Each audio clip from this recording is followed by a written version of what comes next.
ॐ ज्ञानतिमिरान्धस्य ज्ञानञ्जनशलाकया चक्षुरुन्मिलितं येन तस्मै श्रीगुरुवे नमः। नमो विष्णुपादाय कृष्णप्रेष्ठाय भूतले श्रीमते भक्तिवेदान्तस्वामिनिति नामिने। नमस्ते सारस्वते देवे गौरवाणी प्रचारिणे निर्विशेष शून्यवादी पाश्चात्यदेशतारिणे नित्यानंद नमस्तुभ्यं प्रेमानंदप्रदायिने कलौ कल्मषनाशाय जानवापतये नमः। नमो महावदन्याय कृष्णप्रेमप्रदायते कृष्णाय कृष्णचैतन्य नामिने गौरतुसे नमः। जय श्री कृष्ण चैतन्य प्रभु नित्यानंद श्री अद्वैत गदाधर श्रीवासादि गौर भक्त वृंद। हरे कृष्णा कृष्णा कृष्णा हरे हरे हरे राम राम राम हरे हरे। हरे कृष्ण। हरे कृष्ण नहीं, हरे कृष्ण। तो आप सबका हार्दिक स्वागत है आज के गौर कथा में। तो हम लोग चर्चा कर रहे हैं श्री चैतन्य भागवत मध्य खंड और चैप्टर 15। इसको हम लोग प्रारंभ कर दिए थे। और इस अध्याय में इसका नाम है डिस्क्रिप्शंस ऑफ माधवानंदास रियलाइजेशन। माधवानंद जो कि अभी प्रभु बन गए हैं, माधवानंद प्रभु के साक्षात्कार। माधवानंद प्रभु जानते हैं कौन है? जगाई मधाई को जानते हैं ना?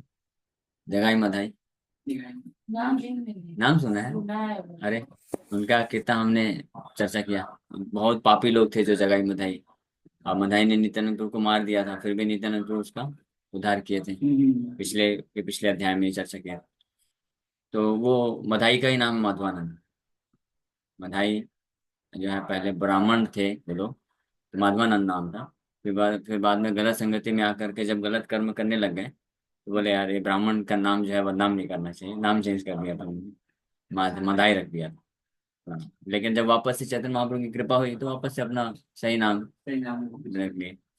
तो मधाई जो है, हाँ, भगवान की कृपा को प्राप्त करके जब भक्ति मार्ग में आ गए तो उनको बहुत पश्चाताप होता था, अपने आप को बहुत धिक्कार करता था। और डेली मतलब दिन रात रोता रहता था बिल्कुल। और इस पे जगाई मधाई दोनों रोते रहते थे कि हम लोग कितने पापी हैं, कितना हमने अत्याचार किया, वैष्णव के ऊपर अपराध किया, मारा उनको। और स्पेशली मधाई तो पूरा 24 घंटे केवल ये सोच सोच के रोता रहता था कि मैंने नित्यानंद प्रभु के ऊपर अटैक किया था, नित्यानंद प्रभु के शरीर से खून बहा दिया था। ये सोच करके दिन रात नाम जप करते थे। 128 माला डेली जप करते थे दोनों भाई। 128 माला जप करते थे। और गंगा घाट में जा करके वहां पे जो भी वैष्णव आते थे उनका सेवा करते थे, उनके कपड़े धोते थे, कपड़े झाड़ते थे या सुखाते थे, सबका सेवा करते थे। और वैष्णव लोग जब घाट को इस्तेमाल करने के बाद गंदा हो जाता है तो फिर वहां पे रात को पूरा जो है साफ करते थे, ताकि सुबह सुबह फिर वैष्णव लोग आएंगे स्नान करने के लिए। तो ये सेवा करते थे। तो निरंतर हरि नाम लेते थे, 128 माला जप करते थे। और वैष्णव सेवा करते थे। खाते पीते कुछ नहीं थे, क्योंकि इतना उनको ग्लानि महसूस होती थी कि उनको खाने का इच्छा नहीं होता था। हम इतने पापी, इतने अपराधी हैं। श्री चैतन्य महाप्रभु पर्सनली जाकर के दोनों को खिलाते थे। अब बोलते थे ठीक है भूल जाओ, अभी जो हो गया, हम आपके सारे अपराध को माफ कर दिए हैं। इतना पैसिफाई करने के बाद भी वो लोग अपने आप को जो है बहुत ही अपराधी मानते थे और रोते रहते थे। तो एक बार मधाई स्पेशली, तो एक बार नित्यानंद प्रभु पूरे नवद्वीप में भ्रमण करते करते आ गए, कहीं पे बैठ गए। तो मधाई देखा कि अकेले बैठे हुए हैं। तो अकेले बैठे हुए हैं तो तुरंत दौड़ के गया और नित्यानंद प्रभु के दोनों चरणों को पकड़ लिया। और पकड़ के इतना फूट फूट कर रोने लग गया कि आंखों से अश्रुधारा बह रही है। और नित्यानंद प्रभु के चरणों का अभिषेक कर दिया उससे, और अपने आप को कोसने लग गया।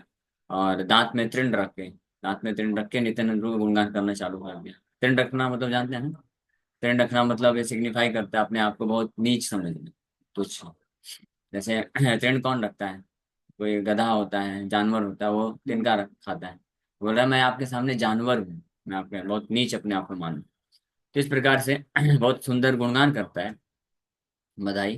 तो हम लोग दोपहर को जो भी प्रेयर्स ऑफर किया मदाई ने वो चर्चा की। अब आगे बोल रहे हैं मदाई। परम कोमल सुख विग्रह तुम्हार, ये विग्रह करे कृष्ण शयन विहार। बोल रहे नित्यानंद प्रभु, आपका शरीर जो है, विग्रह शरीर परम कोमल, बहुत कोमल है। और ऐसे शरीर जो कि कृष्ण के शयन विहार, कृष्ण की सेवा में लगता है। कृष्ण जिस शरीर में सोते हैं, क्योंकि अनंत शेष के रूप में नित्यानंद प्रभु के ही तो शरीर में भगवान विश्राम करते हैं ना, अनंत शेष के शरीर में भगवान विश्राम करते हैं। तो उस शरीर के ऊपर मैंने प्रहार किया, मैं कितना पापी हूँ। सेहेन श्रीअंगे मुई करीनु प्रहार, मोधिका दारुण पाता की नहीं पार्वती प्रभृति न वर्बुद नारी लैया, जे अंग पूजय शिव जीवन भरिया। तो से हेन श्रीअंग मुई करीनु प्रहार। हाँ, जो शरीर कृष्ण की निरंतर सेवा में लगता है, जो इतना कोमल है, दिव्य शरीर है, ऐसे दिव्य शरीर के ऊपर मेरे जैसे पापी व्यक्ति ने क्या किया, अटैक किया। और through out his life Shiva worships this form with Parvati and 100 million ladies. ये जो दिव्य शरीर है जिसके ऊपर मैंने अटैक किया, मारा, प्रहार किया, इस शरीर का ही पूजा, यानी इस स्वरूप का ही पूजा भगवान शिव माता पार्वती को साथ में लेकर के, और उनकी 100 मिलियन असिस्टेंट्स। माता पार्वती की कितनी दासियां हैं? 100 मिलियन लेडीज उनकी दासियां हैं। 100 मिलियन कितना होगा? हजार, हजार करोड़ होगा क्या? नहीं, उससे ज्यादा नहीं। मिलियन मतलब 10 लाख होता है। 10 लाख होता है तो 10 करोड़। 10 करोड़ दासियां, सोचिए। माता पार्वती अपनी 10 करोड़ दासियों को साथ में लेकर के भगवान शिव जो है नित्यानंद प्रभु का पूजा करते हैं। तो ऐसे विग्रह से नित्यानंद प्रभु को मैंने जो है प्रहार किया। जे अंग स्मरण सर्वा बंध विमोचना, हेन अंगे रक्त पड़े हमारा कारण। चित्र केतु महाराज जे अंग सेविया, सुखे विहरै वैष्णव अग्रगण्य हैया। हाँ, जे अंगे स्मरण सर्वबंध विमोचन, जिनके स्वरूप का हाँ, स्मरण करने से व्यक्ति सारे बंधन से मुक्त हो जाता है। हेन अंग रक्त पड़े हमारा कारण, इस अंग से, इस शरीर से खून निकला मेरे कारण। I made such a form bleed. इस प्रकार से अपने आप को बहुत ही धिक्कार कर रहा है कि मैं कितना पापी हूँ। चित्रकेतु महाराज जो है परम वैष्णव बन गए, और दिव्य आध्यात्मिक आनंद को प्राप्त किए, जिनका सेवा करके वो विग्रह को मैंने क्या किया, अटैक किया।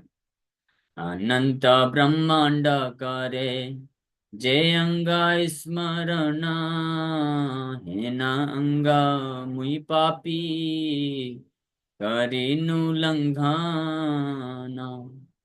जे अंगा सेविया सोन कादि ऋषि गण, पाइला नहीं मिशरण्य बंध विमोचन। अनंत ब्रह्मांड करे जे अंग स्मरण, अनंत ब्रह्मांड के जो लोग हैं, देवी देवतागण हैं, जिस अंग का, जिस स्वरूप का ध्यान करते हैं, हाँ, हेन अंग मुहि पापी करीनु लंघना, yet I am so sinful that I attack this form. मैं इतना पापी हूँ कि उस शरीर को, उन विग्रह को मैंने अटैक किया।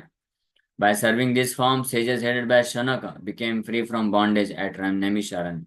नैमिषारण्य में सौनक, शनक आदि ऋषि, शौनक आदि ऋषि जिस रूप का ध्यान करके, सेवा करके बंधन से मुक्ति को प्राप्त कर लेते हैं। जे अंगा लंगिया इंद्र जीत गेला छया, जे अंगा लंगिया द्विवी देरा ना सहाया, जे अंगा लंघिया जरा संधा नास गेला, आर मोरा कुशल नाही से अंग लंघीला। तो भगवान की कृपा से ये मधाई को, माधवानंद को पूरा ज्ञान प्राप्त हो गया, समझ गया ये कौन है नित्यानंद प्रभु। बोले यही बलराम है, ये लक्ष्मण है। बोले इंद्रजीत और Dvivida were both vanquish because they attack this form. Indrajit Kansa का बेटा ना, बेटा है ना, बेटा की भाई, मालूम नहीं। कंस पता है मुझे। कंस नहीं, रावण रावण। रावण, अच्छा। ठीक है। रावण और कंस अलग अलग है, कंस महाभारत आयरन में। के वो मामा है, वो कृष्ण को मारने के नहीं लिए। नहीं, दोनों का अलग इतिहास है, मैंने जैसे ऐसे पूछ लिया आपको। हाँ वो कंस महाभारत में है, हाँ, रामायण में है। कंस कृष्ण लीला में। महाभारत, यहाँ कृष्ण कंस जी। कृष्ण लीला में है, और रामायण में इंद्रजीत है। ठीक है ना। तो इंद्रजीत क्या किया था, शक्तिवान प्रहार कर दिया था भगवान लक्ष्मण के दिव्य शरीर में, और उसके कारण बोल रहे हैं कि इसके कारण इंद्रजीत का वध हो गया। इंद्रजीत मतलब इंद्र को भी जीत लिया था, जो इंद्र को पराजित कर दिया था। इंद्रजीत इतना इतना शक्तिशाली था, लेकिन उसका भी विनाश हो गया क्योंकि लक्ष्मण के अंग में प्रहार किया था। उसी प्रकार से द्विविद नाम का एक गोरिल्ला था, जो कि रामलीला में, राम भगवान के टाइम पे वो भगवान रामचंद्र का भक्त था। द्विविद भगवान रामचंद्र के पार्टी में था, लेकिन लक्ष्मण के प्रति उसको द्वेष दृष्टि थी, अपमान रखता था, लक्ष्मण को नहीं मानता था। इसलिए बाद में जब वही लक्ष्मण बलराम के रूप में आते हैं, तो ये दुविधा लक्ष्मण के प्रति अपराध करने के कारण ये गलत संगति में पड़ गया और फिर राक्षस बन गया, असुर बन गया। अब भगवान बलराम जब लीला कर रहे थे, तो उस वक्त आकर के भगवान बलराम को चेस्टाइज करता है, अटैक करने की कोशिश करते हैं। अब भगवान बलराम फिर उसका वहां पे वध कर देते हैं। तो जिस अंग यानी जिस स्वरूप का इंद्रजीत ने जो है लंघना किया, यानी मारने का प्रयास किया, इंद्रजीत का वध हो गया। द्विविद ने जिनको मारने का प्रयास किया, उसका भी वध हो गया। और जरासंध ने भी मारने का प्रयास किया था, तो उसका भी वध हो गया। आर मोर कुशल नाही से अंग लंघीला। उसी अंग के ऊपर मैंने प्रहार किया, तो मेरा कुशल कैसे हो सकता है? ये बधाई बोल रहा है कि how can I I have any auspiciousness after attacking such a form. इसलिए रो रहा है, गिड़गिड़ा रहा है। लंघनेर की दाय जहाँ राप माने, कृष्णेरा शालक रुक्मी जजिला जीवान। दीर्घायु ब्रह्मा समा पाइया ओ सूता, तुम देखी ना उठिला हैला भस्मीभूता।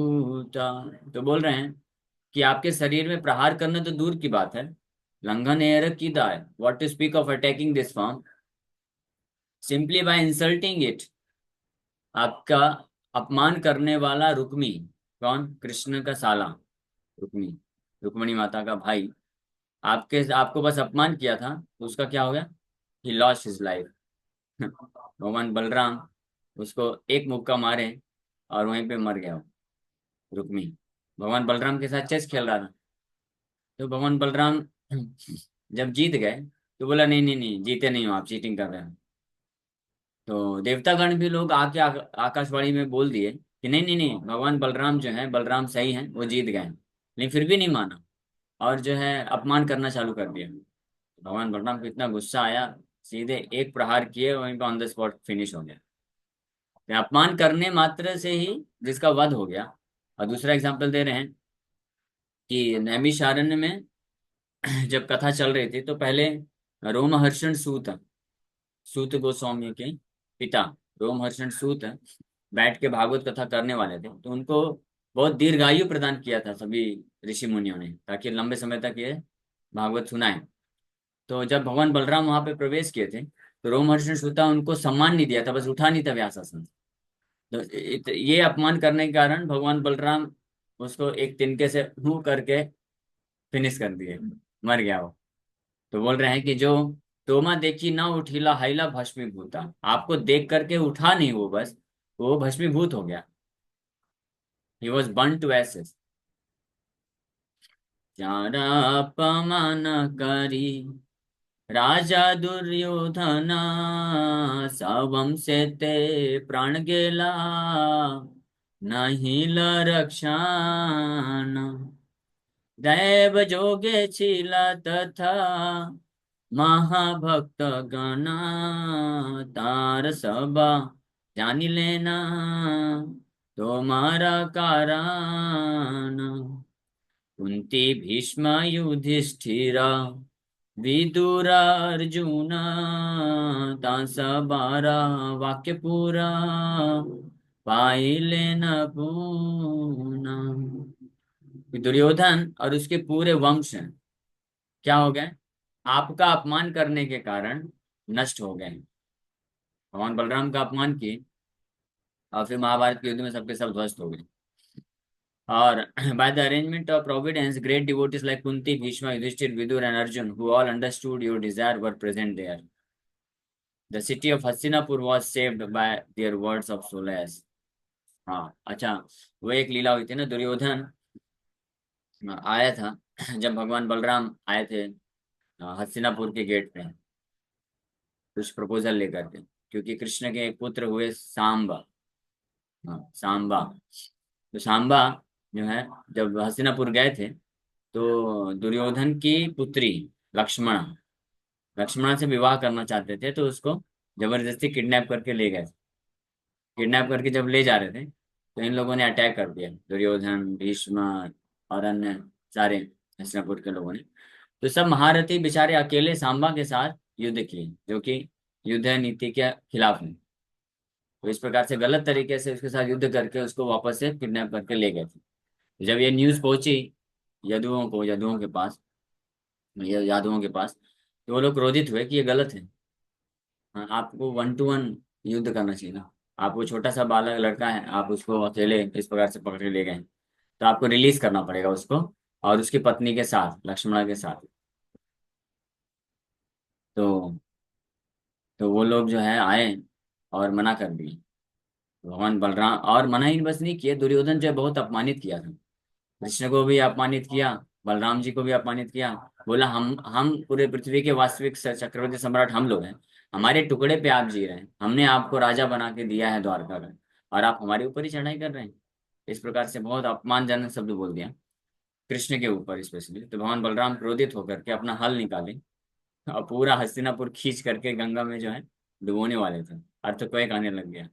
वो तो फिर कुंती महारानी थी, भीष्म पितामह, युधिष्ठिर, विदुर, अर्जुन इत्यादि भक्त लोग आए। भगवान को प्रार्थना की इसलिए बच गया, लेकिन भगवान अपमान जैसे ही दुर्योधन किए थे तो पूरा हस्तिनापुर को नष्ट करने के लिए तैयार हो गए थे। ऐसे भगवान के दिव्य शरीर में मैंने प्रहार किया और खून बहाया। इन लोगों ने जिन्होंने भी या तो अपमान किया वो भी नष्ट हो गए, या जिन्होंने अटैक किया था तो खून नहीं बहा पाए थे। दुविधा ने भी अटैक किया बलराम के ऊपर, लेकिन खून नहीं बहा। इंद्रजीत ने अटैक किया था तो लक्ष्मण मूर्छित होकर गिर गए थे, उसके कारण फिर उसको भी मरना पड़ा। लेकिन यहाँ पे बोल रहे हैं कि मैं तो इतना पापी हूं, मैंने बस अटैक नहीं किया, अटैक कर दिया और खून गिर गए, खून भी आ गया, इतना मैंने पाप किया है। जारा अपमाना मात्रा जीवनेर नाश मुई दारू निरकोना लोके हबे वास। बलिते बलिते प्रेमे भाषाए माधाई वक्षे दिया श्रीचरण वडिला तथाई। जिनको अपमानित करने मात्र से व्यक्ति अपने जीवन को खो बैठा, so where will a most sinful person like me go. जिनको अपमानित करने मात्र से व्यक्ति जीवन खो बैठा, मेरे जैसा पापी व्यक्ति जिसने अटैक कर दिया और खून बहा दिया, वो कहाँ जाएगा, उसका क्या होगा।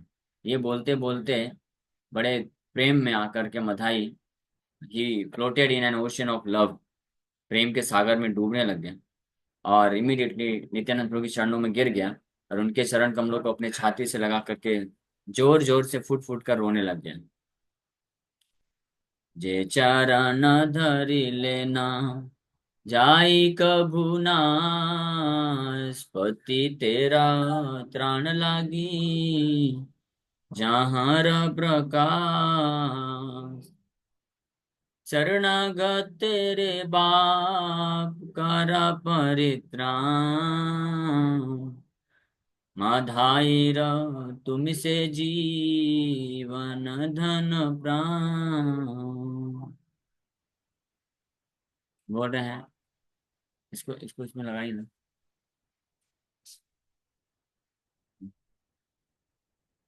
देखिएगा चार्ज हो रहा है। So one will never be destroyed if he takes shelter of these lotus feet, which manifest to deliver the fallen souls.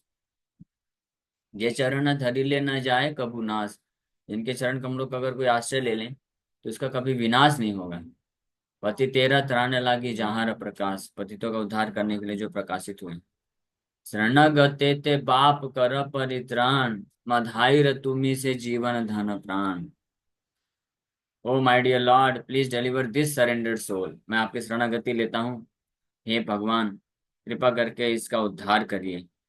You are Madhai's life wealth and soul. आप इस मधाई के जीवन है, धन है और प्राण है। इस प्रकार से रो रो करके प्रार्थना किया और आ, माफी मांग रहा है। तो माफ तो ऑलरेडी कर दिए थे बहुत पहले ही, नहीं फिर भी उसके हृदय में कुछ जो है ये संतुष्टि नहीं महसूस हो रही। बोला मैंने इतना बड़ा अपराध किया है। जिनका सेवा पूरे ब्रह्मांड के निवासी करते हैं, जिनका अपमान करने मात्र से व्यक्ति का नाश हो जाता है, ऐसे भगवान को मैंने प्रहार किया और खून बहाया। इस प्रकार से वो सहन नहीं कर पा रहा है, बार बार माफी मांग रहा है। जय जय जय पद्मावतीरनंदना, जय नित्यानंद सर्वा वैष्णवेरधाना। जय जय करोधा परमानंद राय, शरणागतेर दोष क्षामिते जुजा। All glories to son of Padmavati, Padmavati के पुत्र की जय हो। नित्यानंद तो पद्मावती पुत्र हैं। All glories to Nityananda, the wealth of all Vaishnava. सभी वैष्णवों के धन श्री नित्यानंद प्रभु की जय हो। इस प्रकार से मधाई गुणगान कर रहा है। All glories to the blissful Lord who is free from anger. जय जय अकरोध परमानंद राय। नित्यानंद प्रभु की विशेषता क्या है? अकरोध। अकरोध और हमेशा, अकरोध मतलब कभी क्रोध नहीं करते, और परमानंद राय हमेशा दिव्य आनंद रहते हैं। भगवान बलराम जो है क्रोध किए थे और अपमान करने पे उसको सबक भी सिखाए, मार भी दिए, जो कि बिल्कुल उचित है, कोई गलत नहीं उसमें। लेकिन नित्यानंद, वही बलराम नित्यानंद प्रभु के रूप में आ रहे हैं, कोई अंतर नहीं, वही बलराम है। लेकिन यहाँ पे आकर के अभी बिल्कुल क्रोध छोड़ दिए, मारने वाले को भी प्रेम दान कर रहे हैं, उठा के गले लगा रहे हैं। तो शरणागतेर दोष क्षमिते जुयाय, it is proper for you to forgive the offences of the surrendered souls. तो ये आप क्योंकि अक्रोध है, परमानंद है, इसलिए जो आपका आश्रय ले रहा है तो उसके दोष को क्षमा करना आपके लिए बिल्कुल उचित है, तो आप कर दीजिए। दारुण चंडाल मुई कृतघ्न गोखरा, सब अपराध प्रभु मोरे क्षमा कारा। तो मधाई बोल रहा है कि दारुण चंडाल मुई कृतघ्न, कहाँ गया? दारुण चंडाल मुई कृतघ्न गोखरा। मैं दारुण चंडाल, आई एम मोस्ट सिंफुल चंडाल, सबसे ज्यादा पतित चंडाल हूं मैं। चंडाल किसको बोलते हैं मालूम है? हाँ, किसको? चंडाल भूत जैसे। नहीं नहीं, जो कुत्ता खाता है उसको चंडाल बोला जाता है। कुत्ता खाने वाले व्यक्ति को चंडाल कहा जाता है। बोल रहे मैं सबसे, और सारे चंडालों में भी सबसे ज्यादा मैं बेकार किस्म का चंडाल हूँ। और लेकिन ये थे कौन? पहले ब्राह्मण थे, ब्राह्मण परिवार में जन्म लिया, लेकिन गलत संगति में आने के कारण, पाप अपराध करने के कारण इतने इस प्रकार से डिग्रेड हो गए कि चंडाल से भी ज्यादा हीन हो गए। और मैं कृतघ्न गोखर, और मैं कृतघ्न हूँ, अनग्रेटफुल एस और काऊ, इस जानवर की भांति अपने आप को बोल रहे हैं। सब अपराध प्रभु मेरे क्षमा करा, please therefore excuse all my offences. मेरे अपराधों को क्षमा करिए आप। माथाइर काकू प्रेमा सुनिया स्तवना, हासी नित्यानंद राय बलिल वचन। উঠা উঠা মাধাই আমার তুমি দাস, তোমাरा शरीर हैला हमारा प्रकाश। तो नित्य मधाई की इस प्रकार की प्रार्थना को सुन करके नित्यानंद प्रभु स्माइल करते हैं।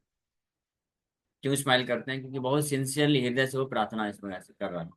तो ऐसे ही काकू प्रेम सुनिया स्तवन, मतलब बहुत ही सिंसियर प्रार्थना को सुन करके नित्यानंद प्रभु अ, हंसते हुए, स्माइल करते हुए इस प्रकार से बोल रहे हैं उठा उठा मधाई हमारा तुम्ही दास, उठो मधाई उठो, तुम मेरे दास हो, तुम्हारा शरीर हिले हमारा प्रकाश। I have now manifested in your body, मैंने अब आपको अपने आप को आपके शरीर में प्रकाशित कर दिया है, इसलिए आप उठो और आप मेरे दास हो। शिशु पुत्र मारी लेखी बापे दुख पाए मत, तुम्हार प्रहार मोर गाया, तुमी जे करिला स्तुति इह जे सुने, से हो भक्ता हाइबे का हमारा चरण। तो मदाई बार बार बोल रहा था ना कि ऐसे दिव्य शरीर में मैंने प्रहार किया, मैं मार दिया, मैं कितना पापी हूँ, अपराधी हूँ, बार बार ऐसे धिक्कार कर रहा, अपने आप को रिपेंट कर रहा। तो नित्यानंद प्रभु बोले कि जस्ट फॉरगेट इट, भूल जाओ। कभी कभी जो छोटे बच्चे होते हैं वो भी तो गोद लेने पे अपने माँ बाप को पैर से मार देते हैं, कई बार ऐसे काट भी लेते हैं, मुंह से भी काट लेते हैं, खून भी निकलने लग जाता है ना? ऐसा होता है ना, छोटा बच्चा होता है, माँ को जो है खा लेता है ऐसे चबा लेता है, भूख लगती है कुछ देती नहीं तो उसी को खाने दौड़ता है। तो फिर तो क्या इससे इससे जो माता पिता उससे नाराज हो जाते हैं या उसको फेंक देते हैं, उसको छोड़ते नहीं है ना, फिर भी उसी प्रकार से आपने जो मेरे को मारा था वो उसी प्रकार से था। भगवान बोल रहे ठीक है, आपने मारा कोई दिक्कत नहीं, अज्ञानता में आपने मार दिया, अभी आपको होश आ गया है, कोई दिक्कत नहीं है, मैं माफ कर दिया। और फिर बोल रहे हैं आपने ये जो इतना सुंदर स्तुति किया है, प्रार्थना किया है, इसको जो भी सुनेगा यह जय सुने, से हो भक्त हई बेकामार चरणे, certainly he will become devoted to my lotus feet, वो निश्चित रूप में मेरे चरण कमलों के प्रति भक्ति को प्राप्त कर लेगा, है ना? तो आप में से जो जो भक्त लोग पूरा सुने होंगे तो पूरी भक्ति करेंगे, जो लोग आधा सुने हाँ जी, ठीक है, पूरा सुन लेना बाद में। हमारा प्रभु रा तुम्ही, अच्छा बीजेएमएल का ना, हाँ इसी लिंक को डाल दीजिए, गौर कथा सुन लेंगे बीजेएमएल वाले को। यही कंटिन्यू रहेगा। हाँ इसी को कंटिन्यू कर देते हैं। हमारा प्रभु रा तुम्ही अनुग्रह पाते तो मार दोष नाही तिलमा, जे जन चैतन्य भजे से आमार प्राण, जुगे जुगे तारामी करी परित्राण। तो नित्यानंद प्रभु एक तो बोले कि तुम मेरे दास हो गए हो, अभी मैं अपने आप को तुम्हारे शरीर में प्रकट कर दिया हूँ, इसलिए मैं कोई अपराध नहीं ले रहा हूँ, माफ कर दिया। अब इसके अलावा एक और महत्वपूर्ण रीजन बता रहे हैं कि क्यों मैं तुम्हारे दोस्त को माफ कर दिया। बोल रहे हैं हमारे प्रभु रे तुम ही अनुग्रह पात्र, since you are the recipient of my Lord's mercy, मेरे प्रभु मेरे स्वामी गौरांग महाप्रभु चैतन्य महाप्रभु के आप कृपा के पात्र बने हो, यानी आपके ऊपर उन्होंने कृपा किया है, इसलिए there is not a trace of fault in you, इसलिए आपके अंदर थोड़ा भी कोई दोष हो नहीं सकता, रह नहीं सकता है। तो there is no question of having you any fault. और फिर बोल रहे हैं मधाई के एग्जाम्पल से वहां नित्यानंद में बोल रहे हैं कि न केवल मधाई, जे जन चैतन्य भजे से हमारा प्राण, जो भी चैतन्य महाप्रभु को पूजा करेगा, सेवा करेगा, वो मेरा प्राण और आत्मा बन जाएगा, उतना प्रिय हो जाएगा मुझे। और बोल रहे हैं युगे युगे तारामी करी परित्राण, I will protect such a person for ever, हमेशा ऐसे व्यक्ति का मैं रक्षा करूंगा, इसलिए आप निष्फिक्र रहो, टेंशन मत लो। न भजे चैतन्य जबे मोरे भजे गाय, मोर दुखे से हो जन्मे, जन्मे दुख पाय। एता बलि तुष्ट हैया कैला आलिंगना, सर्व दुख मधाइरा हैला विमोचन। न भाजे, न भाजे चैतन्य जब मोरे भाजे गान।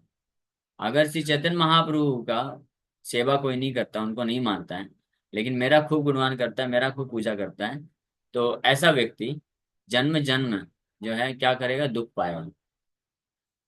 मेरा खूब दुख, हाँ, मेरा मेरा खूब पूजा करेगा, सम्मान करेगा, भजन करेगा, लेकिन मेरे स्वामी श्री चैतन्य महाप्रभु को अगर अपमान करता है, उनका भजन नहीं करता, सेवा नहीं करता है, तो ऐसा व्यक्ति जन्म जन्म में भी हमेशा दुख पाएगा। वहीं दूसरी ओर, अगर कोई मेरे स्वामी श्री चैतन्य महाप्रभु का भजन करता है, सेवा करता है, तो मेरे साथ कैसा भी व्यवहार करे, मुझे मार भी देगा, तब भी वो मेरा प्राणधन रहेगा, और उसको मैं जन्म जन्म में क्या करूंगा, प्रोटेक्शन दूंगा, सुरक्षा प्रदान करूंगा। तो इसका मतलब क्या है कि हमको चैतन्य महाप्रभु को मानना चाहिए, नित्यानंद प्रभु को नहीं मानना चाहिए। नित्यानंद प्रभु तो बोल रहे हैं कि अगर मेरे प्रभु गौरीचंद्र का कोई सेवा करेगा, उनको मानेगा, उनका भजन करेगा, तो मेरे साथ कैसा भी डील करे, डजेंट मैटर, मैं उसको हमेशा सुरक्षा दूंगा। क्यों भगवान। हाँ, तो अगर कोई ऐसा करेगा, मान लो कि नित्यानंद प्रभु के प्रति अपमान रखेगा और महाप्रभु को मानेगा, लेकिन नित्यानंद प्रभु को नहीं मानेगा, तो क्या वो सही रहेगा? नहीं, नहीं सही नहीं रहेगा, है ना? फिर महाप्रभु गुस्सा हो जाएंगे, दोनों को खुश करना। महाप्रभु बोलेंगे फिर कि जो मुझे मानता, बोले हैं श्री चैतन्य महाप्रभु, जो मुझे मानता है लेकिन नित्याई को नहीं मानता, नित्यानंद प्रभु को नहीं मानता है, तो ऐसे पापी व्यक्ति को मैं नरक में डाल देता हूँ। और नित्यानंद प्रभु वही चीज बोल रहे हैं कि जो मुझे मानता है लेकिन महाप्रभु को नहीं मानता, तो वो भी जन्म जन्म में दुख पाएगा। इस कहने का मतलब ये है कि दोनों को बराबर मानना है, दोनों को बराबर भाव से सेवा करना है, सम्मान करना है, तब दोनों हमसे प्रसन्न हो पाएंगे। आप नित्यानंद प्रभु को मानेंगे, सेवा करेंगे, तो चैतन्य महाप्रभु खुश होंगे, और चैतन्य महाप्रभु को सेवा करेंगे, मानेंगे, तो नित्यानंद प्रभु। ठीक है। और दोनों को एक साथ खुश करना है, तो क्या करना पड़ेगा, प्रभुपाद जी को मान लीजिए। प्रभुपाद जी को मान लेंगे, उनके आश्रम में चले जाएंगे, तो दोनों खुश हो जाएंगे। एता बलि तुष्ट हैया कैलालिंगना, सर्व दुख मधाइरा हैला विमोचन। ये बोल करके भगवान बड़े सुख पूर्वक मधाई को गले लगा देते हैं, और इस प्रकार से जो मधाई है वो हर प्रकार के शोक से, दुख से मुक्त हो जाता है।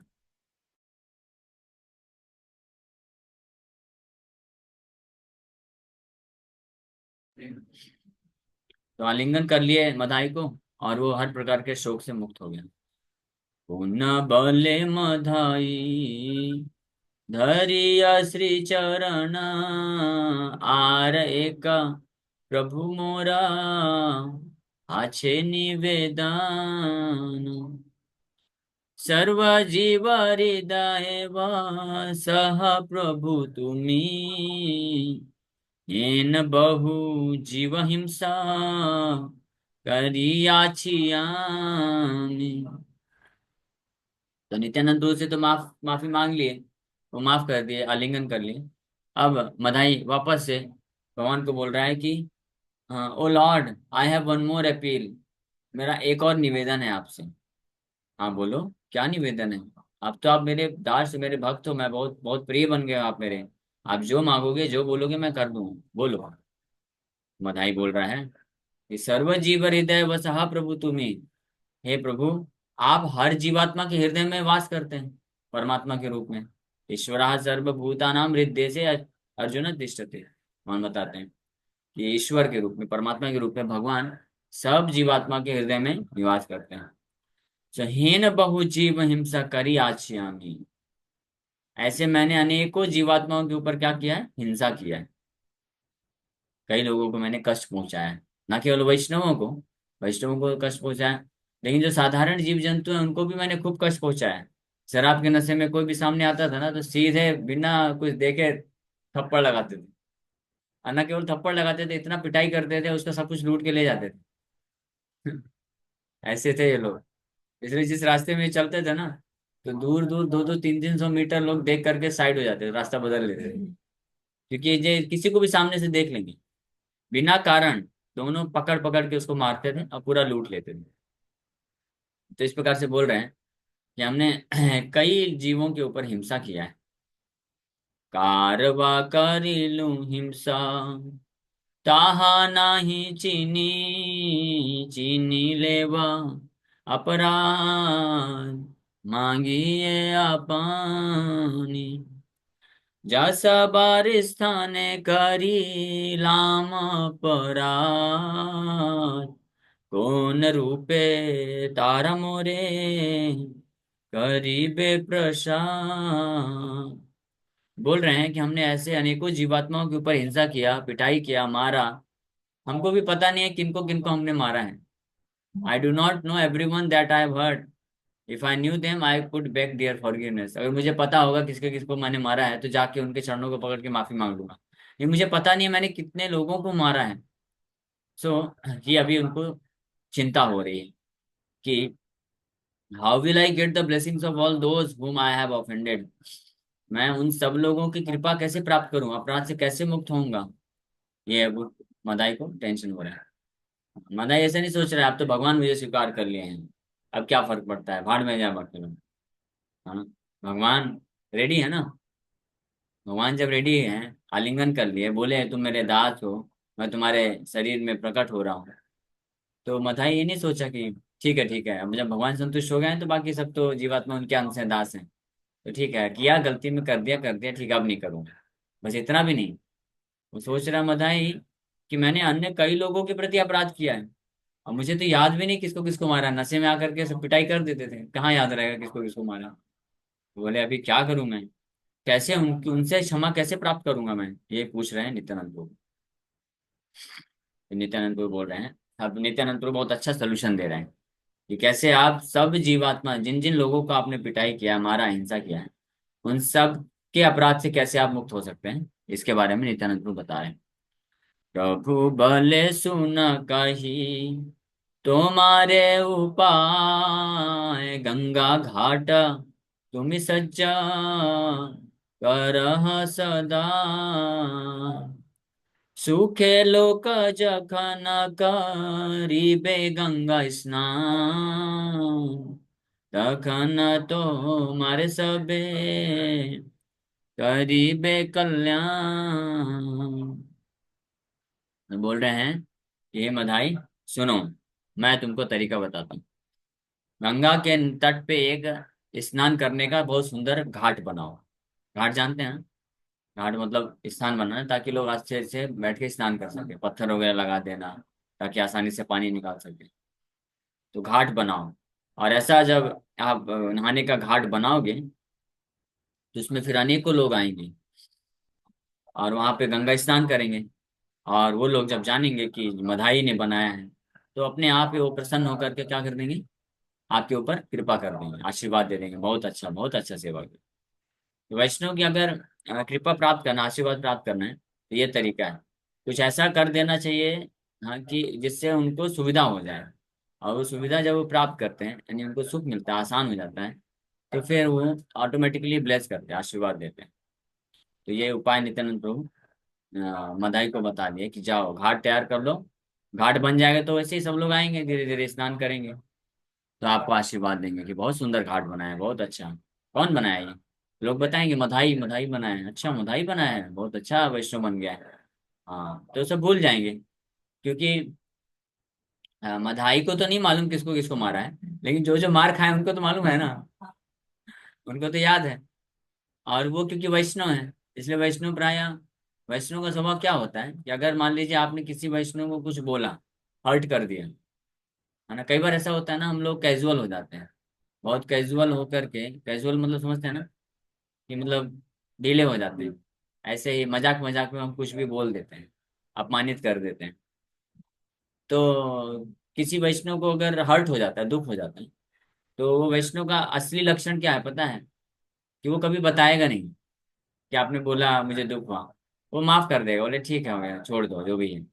वो बताएगा नहीं, तो फिर लेकिन अपराध नष्ट नहीं होता है। वो वैष्णव माफ कर देता है, लेकिन भगवान माफ नहीं करते हैं क्योंकि दुख पहुंचा है। तो इसलिए अपराध भंजन कैसे होगा? जिसको दुख मिला वो बताएगा भी नहीं।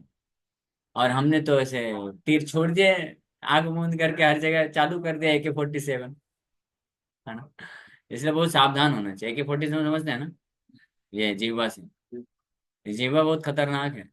AK-47 से निकलने वाली जो गोली है उससे हजारों गुना पावरफुल है जीवा। हाँ, स्पेशली इसलिए अगर कोई अपने जीवा को कंट्रोल नहीं करता है और वैष्णवों को अपमानित करता है और कुछ कुछ बुरा भला बोल देता है, तो निश्चित रूप में किसी न किसी वैष्णव को दुख मिल जाता है। और वो वैष्णव होते हैं तो इसलिए वो बोलते नहीं है, वो सुन लेते हैं, चुपचाप सहन कर लेते हैं। नहीं, भगवान सहन नहीं करते हैं। वो अपराध के कारण फिर हमारी भक्ति की गाड़ी में बाधा आ जाती है। फिर जो है बहुत ब्रेक लगते हैं, ट्रैफिक जैम हो जाता है। हरे कृष्णा जब करने बैठेंगे, हरे कृष्णा हरे कृष्णा, पता नहीं मैं इतना प्रयास करता हूँ भजन क्यों नहीं होता है, क्या कारण है। हरे कृष्णा हरे कृष्णा कृष्णा हरे हरे। हरिनाम जप करना तो बहुत सरल है, लेकिन ये गाड़ी रुक क्यों रही बार बार? इसी कारण से, क्योंकि अपराध हम कर देते हैं, कुछ ना कुछ ऐसा बोल देते हैं जिससे किसी न किसी वैष्णव को दुख मिल जाता है। और वो वैष्णव बताते भी नहीं है कि दुख मिला है। तो अब उपाय क्या है? तो मधाई इसलिए सिंसियर थे, भगवान से जाके पूछ लिए। वैष्णव कभी नहीं बताते हैं कि मुझे दुख मिला है। तो यह वैष्णव बताना तो छोड़ दूर की बात है, वो माफ कर देते हैं। अगर दुख मिलता भी है तो बोल देते हैं कि ठीक है, माफ किया भगवान, मेरे को दुख मिला इनके आचरण से, लेकिन मैं चाहता हूँ कि आप माफ कर दीजिए। तो माफ कर देते हैं। लेकिन भगवान माफ नहीं करते हैं। इसलिए गाड़ी अटक जाती है। तो एक क्षमा मांग लेना चाहिए अगर पता चल जाए तो। तो मधाई को तो मालूम नहीं है, नशे में पता नहीं किसको किसको पीट दिया था। तो अब जो है मधाई को ये नित्यानंद प्रभु तरीका बता दिया। तो ऐसे एक तरीका और है। आ, वृंदावन में एक बार एक वैष्णव लंगड़े थे, मतलब अपाहिज थे, लंगड़ा लंगड़ा के चलते थे। तो रूप गोस्वामी बैठ के भजन कर रहे थे, पूरे समाधि में चले गए। समाधि में गए तो वो भगवान कृष्ण का कुछ लीला देख रहे थे। श्रीमती राधा रानी है, कृष्ण है, गोपियां हैं, तो कुछ ऐसी लीला हुई कि जिसमें कृष्ण ने कुछ तो कहा, तो सब गोपियां हंसने लग गई। तो रूप गोस्वामी को भी वो सुन करके हंसी आ गई, तो उन्होंने भी हंस दिया। जब ये हंसे तो सामने से वो जो लंगड़ा वैष्णव था वो जा रहा था, तो उसको लगा कि मेरे को देख के हंस रहे हैं, मैं लंगड़ा लंगड़ा के चल रहा हूँ, तो देखो कैसे हैं, ये हंस दिए मेरे ऊपर। तो उसको दुख हो गया और वो चला गया, कुछ बोला नहीं। जब रूप गोस्वामी ये दुख हुआ उसको, तो रूप गोस्वामी का समाधि भंग हो गया, छूट गया। और वापस से प्रयास कर रहे हैं, हरे कृष्ण जप कर रहे हैं, तो वापस से उस लीला में प्रवेश करे, जा नहीं पा रहे हैं। तो रूप गोस्वामी इतने महान आचार्य, इसलिए उनको इमीडिएटली समझ में आ गया कि लगता है मेरे से जाने अनजाने में कुछ तो अपराध हो गया किसी वैष्णव के प्रति। तो हमको समझना चाहिए कि जब हमारा हरिनाम के प्रति रुचि अगर कम हो जाए, टेस्ट खत्म हो जाए, तो समझना चाहिए कि हमने किसी वैष्णव के प्रति कुछ अपराध कर दिया है, किसी को हमारे कारण दुख मिल गया है। तो उससे फिर क्षमा याचना कर लेना चाहिए, माफी मांग लेना चाहिए। तो रूप गोस्वामी को पता चल गया, लेकिन अभी उनको ये नहीं पता, क्योंकि वो तो समाधि में थे, तो ध्यान नहीं दे पाए कि किस वैष्णव को दुख मिला है। और वैष्णव बताया भी नहीं। तो अब वो समझ में नहीं आ रहा है कि किसके प्रति मैंने अपराध किया है। तो सनातन गोस्वामी के पास जा करके, हाँ क्वेश्चन है, ठीक है क्वेश्चन बाद में लेते हैं। तो सनातन गोस्वामी के पास जा करके, जो उनके बड़े भाई हुए और उनको गुरु भी मानते थे अपना, बड़े भाई जो है उनके, रूप गोस्वामी के, सनातन गोस्वामी, तो उनको जाके पूछते हैं कि ऐसा ऐसा भाई, गुरुदेव ऐसा ऐसा मुझे महसूस हो रहा है, मैं क्या करूं, किसके प्रति अपराध किया, कैसे पता चलेगा? कोई आके तो बता नहीं रहा है कि आपके इस आचरण से मुझे दुख मिला। तो सनातन गोस्वामी उपाय बताते हैं। बोले आप पूरे ब्रज में अनाउंस करो कि सबके लिए फीस्ट का आयोजन किया गया है। फीस्ट फीस्ट, फीस्ट फीस्ट नहीं, फीस्ट, लव फीस्ट। भगवान के लिए बहुत सुंदर व्यंजन बना के वहां को भोग लगा के भंडारा किया जाएगा। तो उस भंडारे में जो नहीं आएगा, समझ जाना वही अब उसी को हर्ट हुआ है। तो सब ऐसा किए, सब लोग आ गए। फिर बाद में पता चला कि एक वहां पे एक जो है लंगड़ा है, जो वो वैष्णव नहीं आया, तो समझ गया उसको अपराध हुआ है, कुछ तो हुआ है। तो जाके उसको माफी मांगे। अब पूछे कि क्या हो गया ऐसा, तो बताए, तो क्लैरिफिकेशन हो गया। इसलिए क्लैरिफिकेशन बहुत जरूरी है। अगर हमको किसी वैष्णव की कुछ बात से बुरा लग जाए, तो बस अपने मन में नहीं रखना चाहिए, जाके पूछ लेना चाहिए, क्लैरिफाई कर लेना चाहिए कि आपने ऐसा ऐसा बोला था, क्या था इसमें, भाव क्या था? तो जब वो वैष्णव को पता चला कि अरे रूप गोस्वामी मेरे ऊपर नहीं हंसे थे, ये तो लीला देख रहे थे उसके ऊपर, उसमें हंस दिए। तो अब ये जो वैष्णव है इसको बहुत खेद होने लग गया कि मैंने देखो इतने महान रूप गोस्वामी हैं उनके प्रति मैंने इस प्रकार से सोचा। तब वो माफी मांगने लग गया कि मुझे क्षमा कर दो आप। तो दोनों एक दूसरे का आलिंगन करते हैं, मामला वहीं पर निपट जाता है। इसीलिए जब भी हम किसी वैष्णव का कुछ सुनते हैं, हाँ, कुछ बुरा लग जाए तो पूछ लेना चाहिए, है ना। तो इसलिए मैं हाथ जोड़ के सबको प्रार्थना करता हूँ कि मैं तो देखिए बद्ध जीवात्मा हूँ, मैं प्रयास करता हूँ शिक्षाओं को देने के लिए। तो हो सकता है कभी कभी ऐसा कुछ बोलने में भाव ऐसा नहीं रहता है। भाव तो ये रहता है कि हम आपको प्रेरित करें कि कैसे माया के बंधन से छूट करके कृष्ण के प्रति शुद्ध भक्ति प्राप्त करें। लेकिन हो सकता है कुछ एग्जाम्पल्स या कुछ बोलने के तरीके में किसी को हर्ट हो सकता है, बुरा लग सकता है, तो आप अपने तक मत रखिए। या तो क्वेश्चन, इसलिए लास्ट में हम लोग क्वेश्चन लेते हैं। तो आपको पूरा फ्रीडम है, स्वतंत्रता है। आप पूछिए, बता दीजिए कि प्रभु जी आप ऐसे ऐसे बोल रहे थे, ये उचित नहीं है, इसमें हमको बुरा लगा। तो उसको हम क्लैरिफाई कर देंगे कि भाव क्या है। या अगर पब्लिकली नहीं पूछ सकते हैं तो पर्सनली भी फिर आप जुड़ सकते हैं, बात कर सकते हैं, बता सकते हैं। लेकिन जस्ट आप, अगर किसी को बुरा लग जाए और आप छोड़ के चले जाएं और मन में रख जाएं, तो फिर मेरी तो गाड़ी अटक जाएगी ना, है ना। मेरी गाड़ी अटक जाएगी। तो आप चाहते हैं क्या कि हम लोग इतना प्रयास कर रहे हैं, भगवान का सेवा कर रहे हैं और आपको सेवा दे रहे हैं, तो आप चाहते हैं कि हमारी गाड़ी अटक जाए भक्ति की? तो अटकने मत दीजिए कृपा करके। आप जो है बता दिया करिए, पूछ लिया करिए, तो क्लैरिफिकेशन हो जाएगा तो सब अच्छा रहेगा। अभी हम लोग तो फीस भी नहीं रख सकते ना, ऑनलाइन फीस कैसे रखेंगे, पता कैसे चलेगा।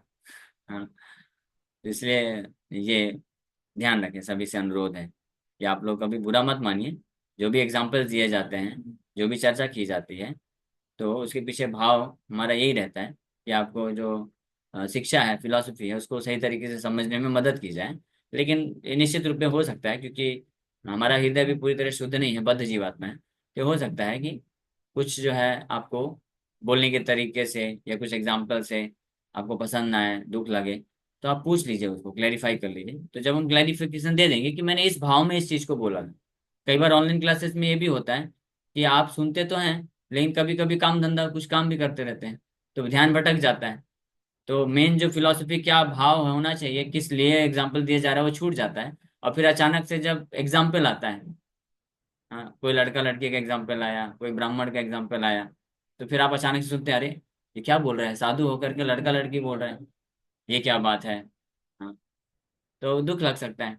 तो उसको अगर आप पूछ लेंगे तो फिर हम बता देंगे कि भाई उस जगह पे हमने ये जो लड़का लड़की का एग्जाम्पल दिया है या ब्राह्मण के बारे में बताया है, तो वो क्या है एग्जैक्टली, भाव क्या है, क्या प्रसंग चल रहा था। तो पूरा जब आप सुनेंगे तो आपको समझ में आ जाएगा, हाँ अच्छा ये था क्या, हमने तो कुछ और ही सोच लिया। तो उसी प्रकार से रूप गोस्वामी और वैष्णव के पास जा करके जब मिले, उनको पता है कि मैंने हंसा, मैं आपके लिए नहीं हंसा। वो लीला चल रहा था, राधा कृष्ण की लीला में कृष्ण ऐसा कमेंट किए, वो सुन करके मुझे हंसी आ गई, सारी गोपियां हंस रही थी तो मैं भी हंस दिया। तो उनको समझ में आया, अच्छा ऐसा ऐसा। तो इसलिए मिसकम्युनिकेशन कभी नहीं रखना चाहिए, नहीं तो मिसअंडरस्टैंडिंग आ जाएगा, फिर हम अननेसेसरी किसी के प्रति गलत जो है भाव रखेंगे, तो उससे उसके लिए भी नुकसान होगा और हमारे लिए भी नुकसान होगा, है ना। हाँ, ऐसा मत सोचिए। अच्छा ऐसा है प्रभु जी कि अगर मैं किसी के बारे में किसी से दुखी हो जाऊंगा तो उसकी गाड़ी में ब्रेक लग जाएगा क्या? ओ ऐसा है क्या, अच्छा हुआ आपने बता दिया, ठीक है। इसकी गाड़ी भक्ति की गाड़ी है, बहुत भक्ति कर रहा है ना। एकादशी में 200 माला, 250 माला खूब खींच रहे थे ना। आप बताता हूँ, हाँ, आपकी बात का मैं बुरा मान लेता हूँ, कुछ तो आपने बोला है, उसको बुरा मान के अपने हृदय में रख लूंगा। और फिर देखता हूँ आपकी गाड़ी कैसे बढ़ती है, तब गाड़ी नहीं बढ़ेगी। तब गाड़ी में कोई नुकसान नहीं होगा, तब तो गाड़ी और 100 की स्पीड से बढ़ेगी।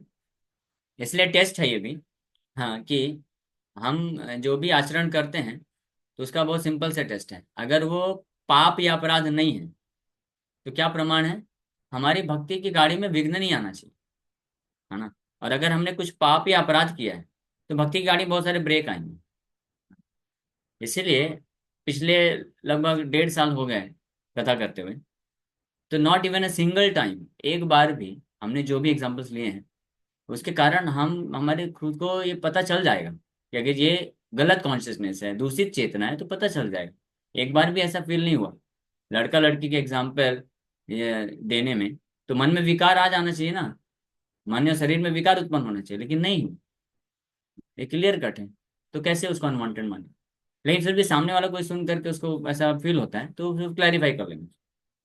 इसी प्रकार से कोई निंदा की बात है, जब चाहे ब्राह्मण ब्राह्मण है जो भी हो, निंदा की बात है, तो निंदा करने से निश्चित रूप में अगर कोई किसी भी वैष्णव का, ब्राह्मण का निंदा करेगा तो उसकी भक्ति की गाड़ी में विघ्न आ जाएगा। लेकिन ऐसा नहीं हो रहा है। मतलब अहंकार वाली बात नहीं, भगवान की कृपा से डेली भगवान गौर निताय का ड्रेसिंग करते हैं, सेवा करते हैं। पहले 1 1.5 साल पहले माला जप करते थे तो 50 60 माला ऐसे होता है।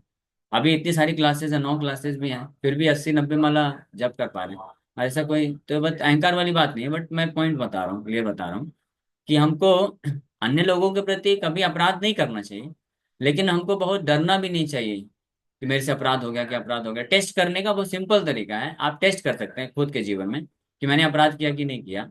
अगर आपका कृष्ण के नाम के प्रति रुचि डाउन हो रही है, भक्ति में रस कम हो रहा है, और भक्ति में आप सेवा ज्यादा होने की जगह कम होती जा रही है, माया के प्रति आकर्षण बढ़ रहा है, हृदय में काम क्रोध लोभ मद मत्सर ईर्ष्या द्वेष काम वासना क्रोध ये सब बढ़ रहा है, तो समझना चाहिए कि हमारे आचरण से किसी वैष्णव को दुख मिला है।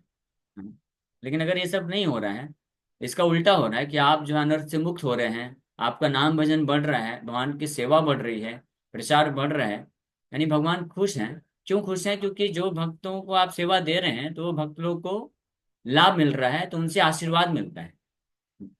मैं इसी तरह से अपने ये प्रचार की जो सफलता है इसी तरह से मेजर करता हूँ कि अगर मैंने सच में सिंसियरली कुछ प्रचार किया है, क्लास कथा किया है, तो उससे भक्तों को अगर लाभ मिल रहा है तो उन भक्तों की कृपा से मुझे आशीर्वाद मिलेगा, और उस आशीर्वाद से मेरा भी भगवान के प्रति प्रेम आसक्ति और सेवा बढ़ेगा। तो जो कि 1 1.5 साल से अब देख रहे हैं कि बढ़ रहा है, इसका मतलब आप सभी वैष्णव का आशीर्वाद मिल रहा है, इसलिए आप सब लोग वैष्णव हैं, आप सब आशीर्वाद बना के रखिए। और कभी कभी कुछ हो जाए तो आप कृपा करके बता दीजिएगा कि ऐसी ऐसी आपकी ये बातें हमको अच्छी नहीं लगी, तो फिर हम उसमें माफी मांग लेंगे आपसे हाथ जोड़ करके, और क्लैरिफाई कर देंगे। और उसमें अगर कुछ गलत होगा तो हम ध्यान रखेंगे भविष्य में कि कभी इस प्रकार की बातें हम ना करें, ध्यान रखेंगे, सावधानी बरतेंगे, क्योंकि हमारा भी उद्देश्य नहीं है कि किसी वैष्णव को दुख पहुंचाना और फिर उनसे जो है क्या लेना, अपराध लेना और अपनी भक्ति की गाड़ी को स्लो कर देना। हमारा तो एकमात्र उद्देश्य है, हम लोग कथा क्यों कर रहे हैं, प्रचार क्यों कर रहे हैं, एकमात्र उद्देश्य यही है, हमको कुछ नहीं प्राप्त करना। कोई ऐसा नहीं है कि फॉलोवर्स होने चाहिए, हमारा नाम होना चाहिए, होना चाहिए या कुछ, ये सब नहीं चाहिए। हमारा एकमात्र उद्देश्य है, हम इतने सारी क्लासेस करना चाहते हैं। अभी तो 8 9 क्लासेस चल रही हैं। मेरा तो इच्छा है दिन में 15 16 क्लासेस हो जानी चाहिए 24 घंटे। अभी रात तो खाली पड़ा है ना, फालतू वेस्ट हो रहा है। अगर क्लासेस हो जाएंगी रात में भी, रात को 10:30 11 बजे से लेकर के 3:30 बजे तक, क्या है, टाइम वेस्ट ही हो रहा है ना। जो तो सो उसमें हाँ, जो सो रहे हैं उसका। नहीं तो जो जो जागते भी हैं कई लोग, हाँ। तो उनके लिए कर लेंगे ना क्लासेस। तो ऐसा प्रपोजल आएगा तो कर लेंगे, रात को 11 से 11:30 एक क्लास, फिर उसके बाद फिर 1:30 से 2 क्लास एक कर लेंगे, फिर 3 से 3:30 एक क्लास कर सकते हैं, तो ऐसे 4 5 क्लासेस और की जा सकते हैं। हाँ, सोना क्या, सोना खाना जरूरत नहीं है। 1 1.5 2 घंटे ऐसे सो लिया, निकल जाए, कोई दिक्कत नहीं है। तो ये अगर हो जाएगा तो फिर और अच्छा हो जाएगा, और भक्ति में तीव्रता से बढ़ पाएंगे। हाँ, तो आप में से अगर कोई अरेंज कर सके तो करिए, मैं तो तैयार हूँ। फॉरेन विदेश में जाके हो सकता है, विदेश वाले लोग उस समय जागेंगे तो हाँ। हमारे लिए फिर हो जाए। एनीवे ठीक है, आगे बढ़ते हैं। सो अपरा, तो मधाई इस प्रकार से भगवान को प्रार्थना कर रहे हैं कि मेरे अपराध से आप मुझे मुक्त करिए। मैं किनके किनके प्रति अपराध किया हूं मुझे मालूम नहीं, उपाय कुछ बताइए। तो इसलिए ये भी एक जिम्मेदारी है कि अगर किसी भक्त से कुछ अपराध हो जाए तो उसको मदद करना चाहिए कि वो अपराध से कैसे मुक्त हो। स्पेशली जो वरिष्ठ होते हैं, काउंसलर होते हैं, गुरु होते हैं, तो नित्यानंद ने उनको उपाय बता दिए। तो सुखे लोक जखन करिबे गंगा स्नान, तखन तो मारे सबे करिबे कल्याण। जब सुख पूर्वक सब लोग ऐसा आप घाट बनाओगे तो सब सब वैष्णव आएंगे, सुख पूर्वक गंगा स्नान करेंगे, तब वो सब के सब आपको आशीर्वाद देंगे। अपराध भंजनी गंगार सेवा कार, इहाते अधिक तो मार को न भाग्या। काकू करी सबरे करी ह नमस्कार, तबे सब अपराध क्षमी तुम्हार। बोल रहे हैं, serving the Ganga will contract your offences. इस प्रकार से गंगा का आप जब सेवा करेंगे तो आपके अपराध का भंजन हो जाएगा। And what could be more fortunate for you than this. और आपके लिए इससे बड़ा और सौभाग्य क्या होगा, यानी हमारे जीवन का सबसे बड़ा सौभाग्य तब मानना चाहिए, तब होगा जब सारे वैष्णव के प्रति हमारा जो अपराध नष्ट हो जाए और सारे वैष्णव हमसे खुश हो जाए। वो हमारे जीवन का सबसे बड़ा सौभाग्य होगा। ये इतना आसान कार्य नहीं है। सारे वैष्णवों को संतुष्ट करना, खुश करना बहुत मुश्किल कार्य है। लेकिन जो तृणादपि सुनीचेन तरोरिव सहिष्णुना प्रिंसिपल को अपना लेते हैं तो उनके लिए आसान भी हो जाते हैं क्योंकि सब वैष्णव के अलग अलग मत होते हैं, अलग अलग भाव होता है, तो सबको एक साथ सुख कर पाना। इसलिए नित्यानंद बोल रहे हैं, इहाते अधिक व तुम्हार कौन भाग्य। अगर सारे अपराध आपके नष्ट हो जाएंगे सारे वैष्णव के प्रति, तो इससे बड़ा और आपके लिए क्या सौभाग्य होगा। हाँ। तो और फिर उपाय बताओ, और आगे बोल रहे हैं कि गंगा घाट बनाओ, सब लोग स्नान करने आएंगे। तो जब जो जो आएंगे, है ना, जो लोग भी आएंगे सबको, क्योंकि आपको मालूम नहीं ना किसके प्रति अपराध किया है, नशे में आकर के किसको किसको पिटाई किया है। हाँ।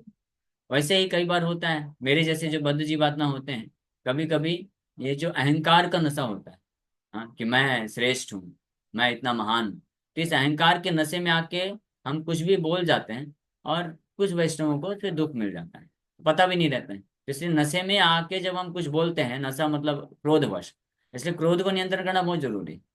क्रोध को नियंत्रण किए बिना अगर हम कुछ भी बोल जाएंगे, कुछ भी वचन निकल गया, तीर की तरह निकल जाता है, तो किसके किसके हृदय को भेद जाएगा ये हमको भी पता नहीं चलेगा, और वो दुखी बैठा रहेगा। इसलिए इसका उपाय फिर क्या बता रहे हैं, इसलिए काकू करी सबारे करिया नमस्कार, कि हर किसी को आप प्रणाम करो और बड़े विनम्रता पूर्वक प्रणाम करो। Then all your offences will be forgiven, तबे सब अपराध क्षमीबा तुम्हार। सेवा भी किया और बड़े विनम्रता पूर्वक प्रणाम किया, तो इससे सब वैष्णव खुश होकर के सारे अपराध, कुछ अगर हृदय में होगा भी तो बताने का जरूरत भी नहीं है, वो भूल जाएंगे। हाँ ठीक है ठीक है, क्षमा कर दो, अच्छा नहीं बोलती है ना। समझ पा रहे हैं ना, जैसे मैंने आपको कुछ बोल दिया, आपको दुख लग गया, लेकिन आप सोचे अरे प्रभु जी तो सीनियर भक्त है, मैं क्या बोलूं, आप मन में रख के चले गए, है ना। तो सीनियर जूनियर कुछ नहीं होता है। डिवोटी मतलब चाहे जूनियर डिवोटी हो या सीनियर डिवोटी हो, जूनियर डिवोटी को भी अगर बुरा लग गया, दुख पहुंच गया किसी कारण, तो वो भी अपराध बन जाता है। लेकिन जूनियर के प्रति अगर जनरली जब कोई अपराध करता है तो जूनियर बताता नहीं है। सीनियर तो बता देंगे, देखो आप ऐसा अच्छा नहीं कर रहे, जूनियर बताता नहीं। तो इसलिए फिर क्या करना चाहिए कि कुछ ऐसा आपका मैं सेवा करूं जिससे आप खुश हो जाएं, तो आप अपने आप भूल जाएंगे ना पिछला, है ना। मैंने आपको कुछ ऐसा सेवा किया बड़े विनम्रता से, तो आप फिर भूल जाएंगे, आपको बताने की भी जरूरत नहीं पड़ेगा, प्रभु जी आपने ऐसे ऐसे बोला था, मुझे दुख लगा था, अभी ठीक है, वो बताने की जरूरत भी नहीं, अपने आप भूल जाएगा। तो इसलिए नित्यानंद प्रभु बोल रहे हैं कि आपको जानने का भी जरूरत नहीं पड़ेगा कि किस किस वैष्णव को आपने मारा था, किस किस के हृदय में क्या क्या दुख है। आप बस ये विनम्रता पूर्वक आप सेवा अर्पण करिए। विनम्रता पूर्वक अगर आपने आपको सेवा में लगा के रखेंगे, तो कालांतर में वो वैष्णव समझ जाएंगे, ठीक है ये अच्छा भक्त है, बड़े देखो सिंसियरली जो है विनम्रता से सेवा कर रहा है। ठीक है, कुछ महीने पहले कुछ साल पहले ऐसे ऐसे उन्होंने कुछ आवेश में आके बोल दिया था, नहीं ठीक है कोई दिक्कत नहीं, वो इतना ज्यादा इंपॉर्टेंट नहीं, अभी तो देखो कितना अच्छा सेवा कर, तो अपने आप वो भूल जाएंगे। ये तरीका है अपराध से मुक्त होने का। उपदेश पाइयामा धाई तत्क्षणा, चलिला प्रभुर करी बहु प्रदक्षिणा। कृष्ण कृष्ण बल बलिते नयने पद जल, गंगा घाट सज करे देखाए सकला। इस प्रकार से नित्यानंद प्रभु के द्वारा उपदेश प्राप्त करके मधाई इमीडिएटली नित्यानंद प्रभु को परिक्रमा करने के पश्चात निकल गया, और कृष्ण हरिनाम लेते हुए जो है नयने पड़े जल, आंखों से अश्रुधारा बह रही है, हरिनाम जप करते करते निकल गया गंगा के इस निकट, और एक बहुत सुंदर घाट बनाना चालू कर दिया। सब लोग देख रहे हैं कि देखो मधाई कितना सुंदर घाट बना रहे हैं। तो इस प्रकार से ये, अभी बाकी ये कथा हम लोग रात्रि को फिर कंटिन्यू करेंगे। अभी मेरे ख्याल से और इसमें ओ थोड़ा सा ही ज़्यादा, 10-15 पे आ रहे हैं। ठीक है, नेक्स्ट क्लास में ही करते हैं, क्वेश्चन आंसर ले लेते हैं 10 मिनट और। हरे कृष्ण कृष्ण कृष्ण हरे हरे, हरे राम राम राम हरे हरे। यह संगीता माता जी। हरे कृष्ण प्रभु, दंडवत प्रणाम। हरे प्रभु, कृष्ण। जैसे आपने बताया कि कभी कभी कोई डाइवर्ट रहता है क्लास के टाइम पे, तो वो गलत आधा अधूरा सुन के गलत उसका कंक्लूजन निकाल लेते हैं। तो जैसे जो सत्य होता है, सत्य को जैसे कई बार बोलते हैं बिटर ट्रूथ भी हो तो अच्छे से प्रेजेंट करना होना चाहिए। तो ऐसा जरूरी है क्या कि अच्छे से प्रेजेंट करना जरूरी है सत्य को, या जो है यस, वैसा ही प्रदर्शन करना चाहिए? हरे कृष्ण सत्य दंडवत। को प्रस्तुतिकरण में सबसे पहला प्रिंसिपल ये है कि उसको एज इट इज प्रेजेंट करना है। मतलब ये फर्स्ट प्रायोरिटी ये रखना है कि सत्य को सत्य की तरह प्रस्तुत किया जाए। और फिर सेकंड ये है जरूरी कि उसको इस प्रकार से प्रस्तुत किया जाए कि लोगों को उससे दुख ना मिले। जैसे उदाहरण के लिए भागवत में बताया गया सवई उष्ट खरा। भागवत में बताया गया है कि ऐसे लोग जो भगवान को समर्पण नहीं करते हैं वो लोग 4 कैटेगरी के जानवर बताए गए हैं। हाँ, वो गधा, कुत्ता, सुअर और ऊंट, ये 4 कैटेगरी के जानवर से कंपेयर किया गया। अब हम मान लीजिए कहीं नई जगह क्लास देने जाते हैं तो वो लोग तो भगवान को समर्पण नहीं किया, भक्ति नहीं करते हैं, तो हम ये नहीं बोल सकते हैं कि देखो आप सब लोग या तो गधे हैं, या तो कुत्ते हैं, या तो सुअर हैं, या तो ऊंट हैं। ये मैं नहीं बोल रहा हूँ, भागवत बोल रहे हैं। ऐसा नहीं बोलने का। तो सत्य लेकिन बताना भी जरूरी है कि अगर कोई भगवान की भक्ति नहीं करता है तो गधा, कुत्ता, सुअर और ऊंट है। तो फिर कैसे बता सकते हैं? ये सिर्फ बोल सकते हैं कि जो भी व्यक्ति इस संसार में भगवान की कृपा को प्राप्त करने के पश्चात भगवान के प्रति समर्पण नहीं करता है तो भागवत उसको जानवर की तरह बताते हैं, तो ये उचित नहीं है। तो हम इसीलिए हम सबको आपको इसी प्रकार से भक्ति में आगे बढ़ना चाहिए, ऐसे बोलेंगे तो समझ में सामने वाले को शिक्षा मिल जाएगी कि हाँ अगर हम भक्ति नहीं करेंगे तो हम फिर इस जानवर की तरह हैं, लेकिन उसको हर्ट भी नहीं हो। तो इसलिए सत्य तो प्रस्तुत करना है, लेकिन कभी डायरेक्ट किसी को बोलना उचित नहीं है। और उसको इस प्रकार से बोलना चाहिए बिना नाम लिए, किसी व्यक्ति का, समाज का, ऑर्गेनाइजेशन का ऐसा नाम लिए बिना हमको फिलॉसफी प्रस्तुत करना चाहिए इस प्रकार से थर्ड पर्सन की तरह रख करके, ताकि उसको उसको पता भी चल जाए और बुरा भी ना लगे। तो ये जरूरी है। लेकिन प्रभुपाद जी एक जगह बोलते हैं, हाँ, ये जनरल एटिकेट इस प्रकार से, सत्यम ब्रुआत ब्रुयात प्रियम ब्रुयात, ये भगवान बोलते हैं गीता में। ये प्रभुपाद जी बोलते हैं कि ये मटेरियल लेवल पे वर्क करता है। और but when somebody has to speak about absolute truth, तो अगर कभी कभी ऐसी परिस्थिति आ जाए कि कोई सत्य ऐसा हमको बोलना पड़ेगा जिसका कोई और उपाय है ही नहीं, उसको सुनने के बाद लोगों को दुख मिलने ही वाला है, तो प्रभुपाद जी बोलते हैं कि then one must speak the truth, one should not hide the truth. वहाँ बोलना ही चाहिए। लेकिन हमको प्रयास करना चाहिए कि हम इस प्रकार से बोलें कि लोगों को ज्यादा दुख भी ना मिले, दुख भी ना लगे, बुरा भी ना लगे, साथ में सत्य भी पता चल जाए। नहीं, कभी ऐसी परिस्थिति अगर होती है कि लोगों को कैसे भी बोलो ये तो दुख लगने ही वाला है, तो फिर भी हमको सत्य बोलना चाहिए। डिटैच होकर के हाथ जोड़ करके माफी मांग लेना चाहिए कि माफ करिएगा, लेकिन ये सत्य शास्त्रों का वचन है, इस प्रकार से बोला जा सकता है। ओके, और कोई प्रश्न है? प्रभु, एक प्रश्न और था कि एक जगह कोट पढ़ा था प्रभुपाद जी का कि Lord Krishna supreme personality of Godhead is prime protector of brahminical culture and the cow. तो ये ब्राह्मणिकल कल्चर क्या होता है प्रभु? ये समझ नहीं आया। ब्राह्मणिकल कल्चर का मतलब होता है जो सतोगुणी आचरण रखते हैं, सात्विक होते हैं, आहार शुद्ध होता है, सतोगुणी होता है, उनका रहन सहन सतोगुणी होता है, भगवान के वो पूजा करते हैं, उपासक होते हैं, भक्ति करते हैं, शास्त्रों पे विश्वास होता है, कृष्ण को परम भगवान के रूप में मानते हैं। हाँ, भगवान को ब्राह्मण देव बोला गया है, ब्राह्मणों के देवता है ना, तो प्रोटेक्टर हुए। तो ब्राह्मण के देवता तब होंगे भगवान जब कोई व्यक्ति उनको अपना देवता यानी अपना इष्ट मानेगा, आराध्य मानेगा, परम भगवान मानेगा। हाँ, कोई व्यक्ति है वो मानता नहीं है, भले ऐसे कुछ कई लोग होते हैं जो शास्त्र खूब पढ़ते हैं लेकिन कृष्ण को परम भगवान के रूप में स्वीकार नहीं करते हैं, तो वो उस ब्राह्मण की कैटेगरी में ही नहीं है।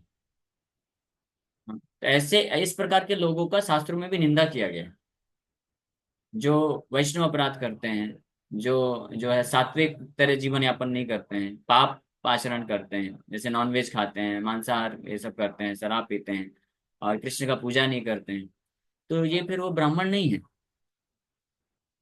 क्लियर है ना? इन ब्राह्मण सब मतलब इन, एक्चुअली में कृष्ण के जी, भक्त जो होते हैं उनको ही ब्राह्मण कहा जाता है। जी वही पूछना था प्रभु कि कॉमन वे में मतलब जो शुद्ध सत्वगुणी जो आप बता रहे हैं सत्वगुणी व्यक्ति वो हाँ। ब्राह्मण होता है। जी। यस। सतोगुणी सतोगुणी तो है, वो एक इम्पोर्टेंट फैक्टर है। और साथ में लेकिन भगवान कृष्ण को, नारायण को स्वीकार करना चाहिए कि हाँ ये भगवान है, और उनका जो है पूजा करना चाहिए उनके लिए। तो ये इम्पोर्टेंट फैक्टर है, ब्रह्म ब्रह्म जान अतिथि ब्रह्म जैसे बोला जाता है। Thank you so much okay. Prabhu. Hare Krishna Hare Hare Krishna. Krishna. Last question ले लेते हैं, समय हो रहा है। विजय प्रभु, हरे कृष्ण। हरे कृष्ण प्रभु जी। हरे कृष्ण। प्रभु आप जी, ऐसा क्यों होता है जब हम किसी के साथ अच्छा करते हैं लेकिन कुछ हाँ, समय के बाद वो हमारे साथ अच्छा व्यवहार नहीं करता? तो इसके कई कारण हो सकते ऐसे हैं। क्या करना है? कई कारण होते हैं। जो जी मेन जी कारण, सर। मैं समझ गया आपका प्रश्न। मेन कारण तो ये है कि हमारे पूर्वजन्म के ही कर्म होते हैं कि जो हमको मिलता है। तो हमारे पूर्वजन्म में हम किसी के साथ अगर कुछ बुरा करते हैं तो वो हमको मिलना ही है, हम भले अच्छा भी करें। तो उसको इस प्रकार से समझ के स्वीकार कर लेना चाहिए। ठीक है, हम अभी इस जन्म में तो हमने कुछ भी बुरा नहीं बोला, लेकिन उन्होंने हमारे प्रति कुछ बुरा बोला, इंसल्ट किया, तो यानी हमने प्रीवियस पिछले जीवन में हमने उनको कुछ बुरा भला बोला था, तो उसका हमको फल मिल रहा है। ठीक है, ये मेन कारण है। लेकिन अब जो इमीडिएट कॉजेज हो सकते हैं कि आपका तो इंटेंशन अच्छा है किसी के प्रति अच्छा करने का, लेकिन वो आपके भाव को पकड़ नहीं पाया सामने वाला व्यक्ति। तो भाव को ना पकड़ पाने के कारण मिसअंडरस्टैंडिंग हो जाती है। तो मिसअंडरस्टैंडिंग, गलतफहमी होती है, तो उसके कारण भी वो सामने वाला व्यक्ति सोचता है, बुरा फील करता है। तो इसका उपाय ये है कि फिर क्लैरिफिकेशन कर लेना चाहिए, कम्युनिकेट कर लेना चाहिए कि मैंने इस प्रकार से आचरण किया, इसके कारण ये था। ये तो इस प्रकार से जब क्लैरिफिकेशन हो जाएगा तो फिर चीजें संभल सकती है। ठीक। ओके। और नाम जप का क्वेश्चन आया कि टेस्ट आया ही नहीं, फिर क्या करें। तो अभी ऐसी स्थिति है कि हम अभी जो जप कर रहे हैं, तो हम भगवान के नाम में टेस्ट विकसित करने, रुचि विकसित करने का प्रयास कर रहे हैं, अपने आप को अनर्थ और अज्ञानता से मुक्त करके। तो ये जरूरी नहीं कि अभी टेस्ट नहीं आया है तो ये अपराध के कारण है, ये तो हम बिगिनिंग कर रहे हैं। अपराध के कारण क्या होता है कि मान लीजिए आपने भक्ति किया, एफर्ट लगाया, और कुछ स्तर तक आप पहुंच गए कि कुछ आपको नाम में रुचि उत्पन्न हुई, आप इतना माला जप करने लग गए, कुछ भगवान की सेवा करने की रुचि उत्पन्न हुई, कथा सुनने में रुचि हुई। तो उस रुचि से नीचे गिरना मतलब फिर हम कुछ ना कुछ अपराध कर रहे हैं। तो हमको फिर इस प्रकार से सचेत हो जाना चाहिए। हम अपने इस प्रकार से जज कर सकते हैं कि मेरा कुछ दिनों में जप जो है उतना रुचि पूर्वक नहीं हो रहा है जैसे मैं करता था, तो लगता है कुछ तो अपराध हुआ है। तो फिर केयरफुल हो जाना चाहिए। अगर पता चल जाए तो फिर माफी मांग लेना चाहिए, और नहीं पता चलता है तो फिर केयरफुल होकर के सभी को प्रणाम करना चाहिए, भगवान से प्रार्थना करना चाहिए, अरेंजमेंट करें कि मेरा अपराध नष्ट हो जाए। Okay. Hare Krishna. Thank you very much. यहीं पे विराम करेंगे, समय हो गया। आप पूछिए। जैसे ये नाम जप में मेरी रुचि हो रही है, लगता है कि लगातार करते रहे, लेकिन शारीरिक कष्ट हो जाता है। ये किस वजह से होता है? अपराध में अपराध है या पूर्व जन्म के अनर्थ है या नहीं अभी नहीं का नहीं। कुछ अनर्थ पाप है कि मैं चाहता हूं कि मैं अनवरत लगातार जप करता रहूं, लेकिन हो नहीं पाता वो हाँ हाँ। नहीं शारीरिक नहीं, वो कष्ट की अलग वजह है। से। शारीरिक कष्ट जो है, एक तो उम्र के साथ ये स्वभाव है, उम्र जैसे जैसे बढ़ता है तो शरीर जो है काम करना थोड़ा धीरे धीरे कम होता जाता है। और दूसरा, पूर्व जन्मों के कर्म के कारण हमको ये कष्ट मिलते हैं, शारीरिक और मानसिक कष्ट भी पूर्व जन्मों के कारण भी मिलते हैं। लेकिन भक्ति में लेकिन फिर भी अगर तत्परता है, लालसा है हृदय में कि हाँ हमको और भक्ति करना है और नाम जप करना है, कर पा रहे हैं नहीं कर पा रहे हैं किसी अनेकों कारणों से, वो अलग बात है। लेकिन अगर हमारे हृदय में इच्छा है, इच्छा और बढ़ रही है, तो इसका मतलब फिर हम अपराध नहीं हो रहा है। अपराध, वैष्णव अपराध करने से भगवान के प्रति, भगवान की भक्ति करने में जो रुचि, जो इच्छा होती है, इच्छा शक्ति खत्म होती जाती है। व्यक्ति बोर होने लग जाता है। वो सक्षम है, कर सकता है, शरीर मन सब ठीक चल रहा है, लेकिन फिर भी उसकी इच्छा नहीं होती, वो माला ही नहीं उठाता है। एक ये प्रभाव होता है, यानी लालसा खत्म होती है। और दूसरा, वो गलत सिद्धांत फिर में फंस जाता है, देहात्म बुद्धि में चला जाता है। और जो फिलॉसफी है कि कृष्ण परम भगवान है, हम जीवात्मा हैं, उनके नित्य सनातन दास हैं, ये सिद्धांत से वो भ्रमित होने लग जाता है। और माया जगत में माया सुख प्राप्त करने की इच्छा उसके हृदय में और बढ़ती जाती है। ये अपराध के कारण होता है। ओके। यस, रेखा माता जी, आपका कुछ प्रश्न है? हरे कृष्णा प्रभु जी, दंडवत प्रणाम। प्रभु जी, ये हरे बोलना कृष्ण। था कि जैसे मैं भक्ति, जब से मैं कथा से जुड़ी हुई हूँ, तब कुछ दुनिया में सही हो गलत हो मुझे उससे फर्क नहीं पड़ता, ना मुझे गुस्सा आता है। हर चीज में मैं बोल देती हूँ ठीक है। ठीक है, मतलब कोई गलत भी बोले तो भी ठीक है, अच्छा भी बोले तो भी ठीक है, गुस्सा नहीं आता बिल्कुल भी। मतलब ये कथा का सुनने का असर है, शायद किसी से उलझना नहीं, हर चीज में ठीक है बस। प्रभु जी हाँ गलत तो सही। नहीं है। नहीं नहीं सही है, मैं ही क्योंकि हम हमको गलती मान लेती हूँ कि चलो मैं ही गलती मान लेती हूँ।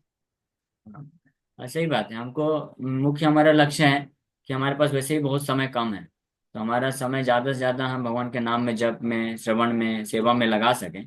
इसके लिए भौतिक रूप से कुछ अच्छी चीज़ें हैं, गलत चीज़ें हैं, तो उसको हाँ हाँ बोल दिया, अच्छा बोल दिया, कोई फर्क नहीं पड़ता है। भौतिक में हर चीज़ गलत ही है।